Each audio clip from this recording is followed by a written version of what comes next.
Les Saint-Émilion sont des vins recherchés, comme le Château Trianon, un grand cru extraordinaire qu'on partage avec joie parce qu'il nous fait voyager jusqu'aux plus belles terres bordelaises. Château Trianon, sublime vin d'exception.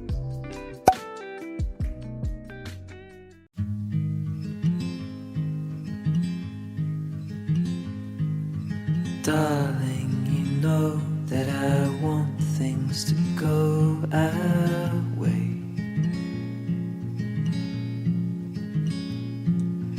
I'll try to reach you to lean every single day.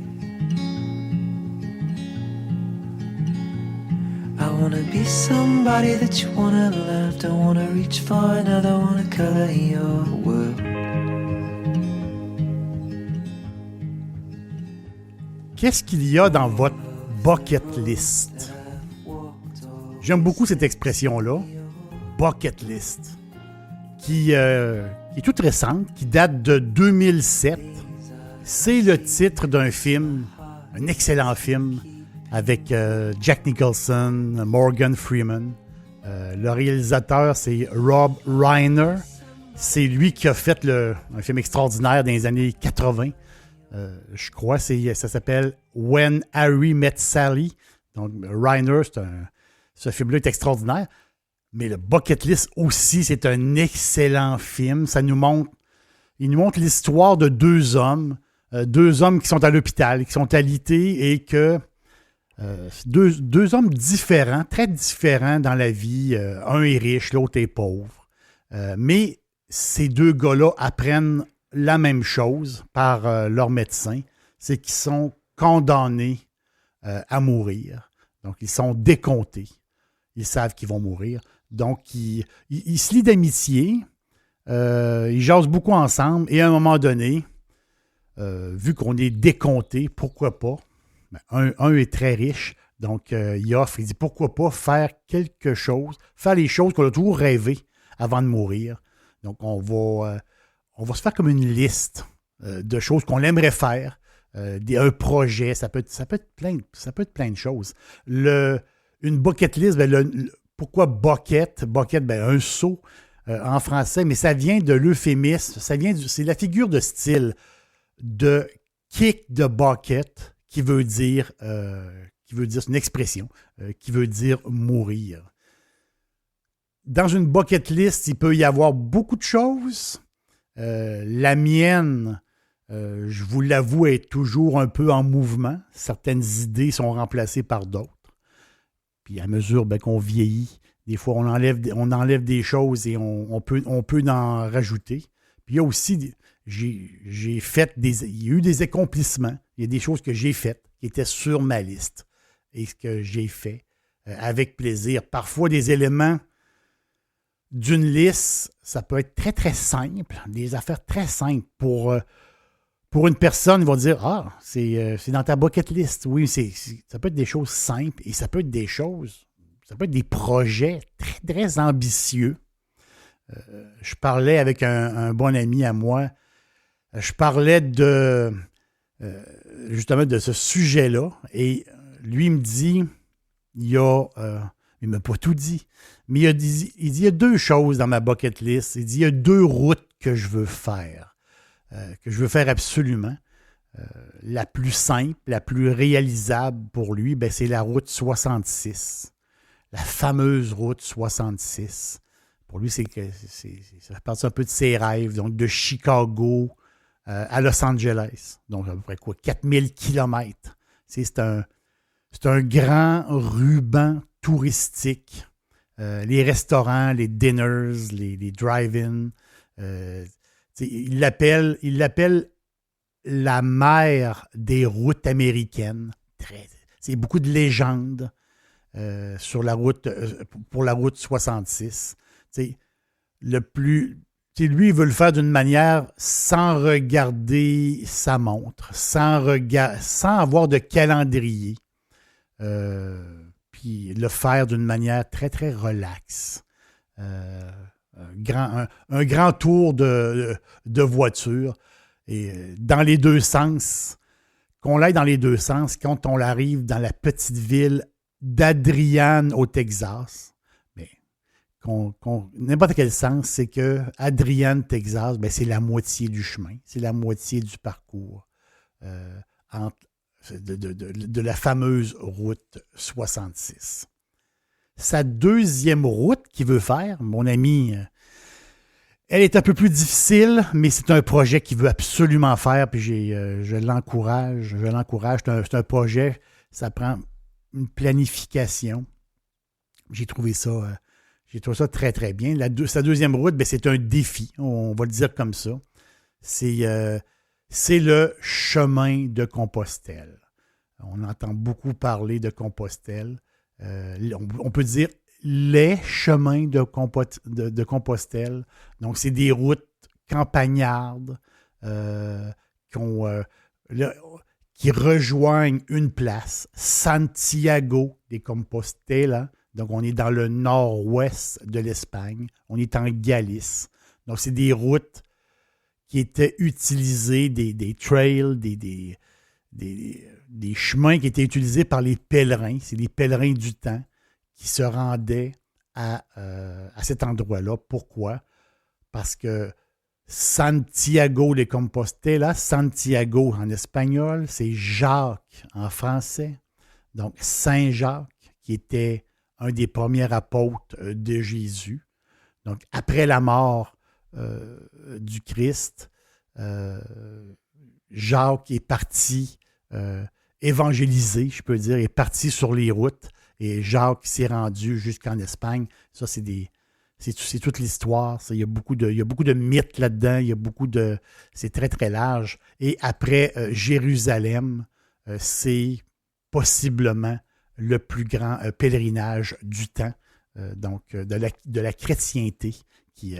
Ces chemins-là ont été empruntés par beaucoup de monde durant toute la chrétienté pour se rendre justement à Saint-Jacques de Compostelle. Aujourd'hui,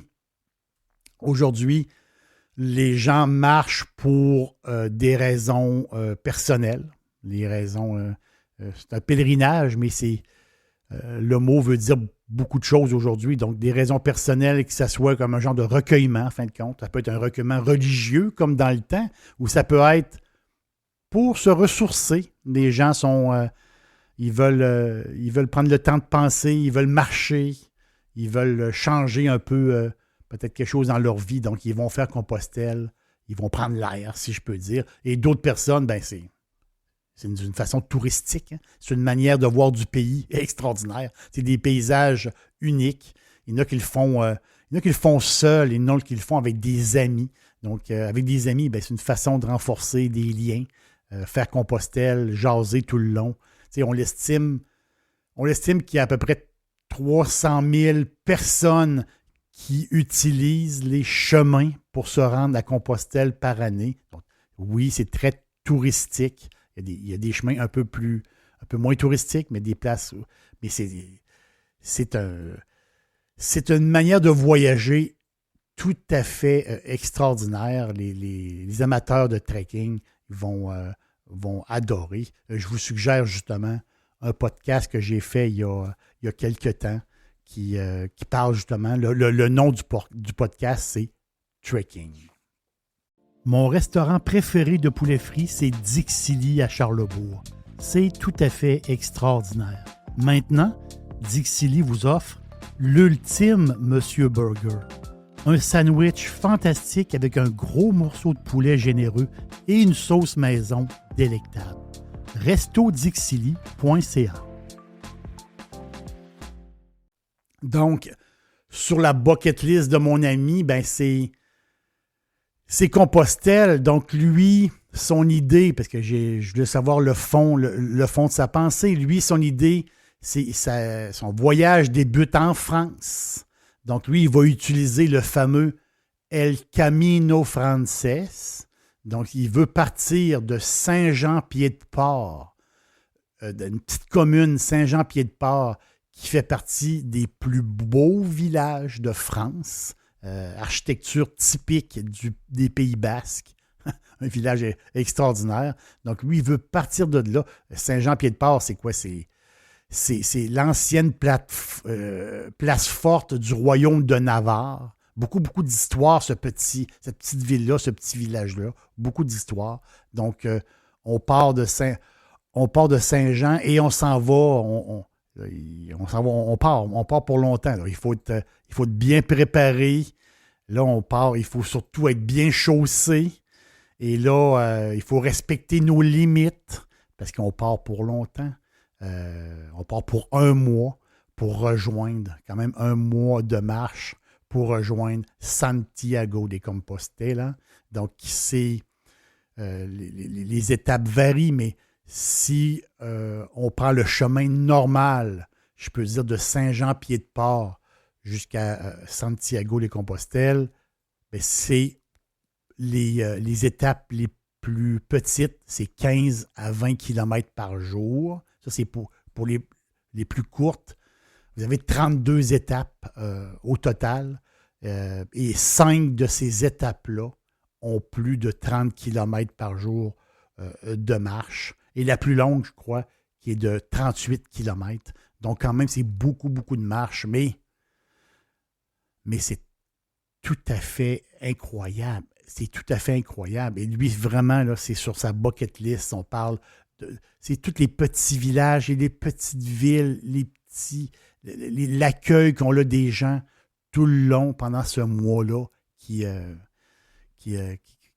nous reste à jamais. Là. Puis c'est un genre de pèlerinage, c'est un genre de, comment dire, pour se ressourcer, on ne peut pas oublier ce genre de voyage-là, mais ça prend quand même une préparation. Je reste en Espagne, mais là, parce que moi aussi, j'ai une liste et dans ma liste, j'ai toutes sortes de projets. Il y en a un qui est assez dispendieux, qui peut être réalisable, mais c'est beaucoup de sous. C'est du temps, mais beaucoup d'argent. C'est de me louer une voiture. Je reste en Espagne, me louer une voiture et de partir à la découverte, me promener un peu partout, puis vraiment là, avoir du temps devant moi. Mais à la fin de chaque journée, en fin d'après-midi, arriver dans un parador. Ça, c'est une expérience incroyable. J'ai déjà visité quelques paradors, mais faire une tournée de paradors en vacances, oui, c'est beaucoup de sous. Il y a une centaine de paradors en Espagne. C'est quoi un parador? C'est des châteaux, c'est des palais, c'est des édifices historiques qui sont convertis en hôtels. C'est tout à fait incroyable.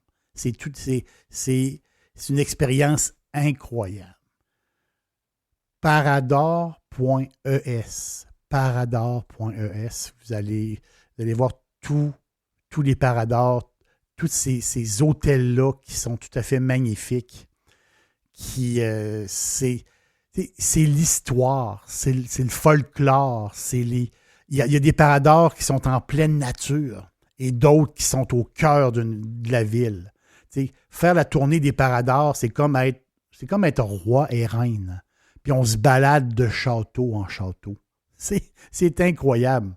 Los Paradores de Turismo, c'est comme ça qu'il s'appelle. Donc, gastronomie, le luxe. C'est sûr qu'il y a des paradors un peu plus luxueux que d'autres, mais quand même, c'est les places, c'est l'histoire, c'est les vues, c'est le look, c'est complètement... C'est extraordinaire. Vraiment, c'est extraordinaire. Il y a même des sites qui sont historiques et ils ont réussi à prendre une partie, on va dire moderniser l'endroit. Donc, une partie, c'est un hôtel un peu plus moderne, mais rattaché à un site touristique. C'est tout à fait incroyable. Le fameux Parador de Lorca. Parador de Lorca qui est à Murcia, qui est de toute beauté. Et celui celui de Tolède, Toledo, celui de Tolède, Parador magique, parce que c'est une bâtisse très, très ancienne. Mais je ne peux pas vous en parler plus qu'il faut, parce que les larmes vont me venir, ça c'est sûr.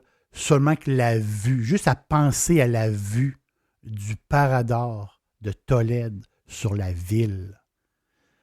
Imaginez-vous le soir, quand le soleil se couche, et vous êtes sur la terrasse en train de manger, tranquillement prendre un apéro, et le soleil se couche sur Tolède. C'est tout à fait extraordinaire. Je vous conseille d'aller fouiner sur parador.es.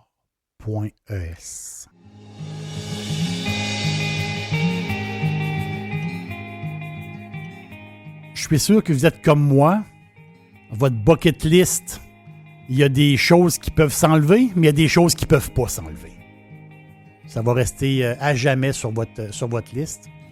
Il y a une dizaine d'années, j'ai eu le bonheur de louer une petite maison dans un village extraordinaire, un village andalou. Un Airbnb comme on les aime. Une place, un petit village fantastique, une petite maison fantastique. Et dans cette maison-là, il y avait un tableau noir. Et il y avait un message au client. Il disait « Écrivez ce que vous voulez faire avant votre mort. » J'avais écrit que je voulais marier mon amoureuse. Check.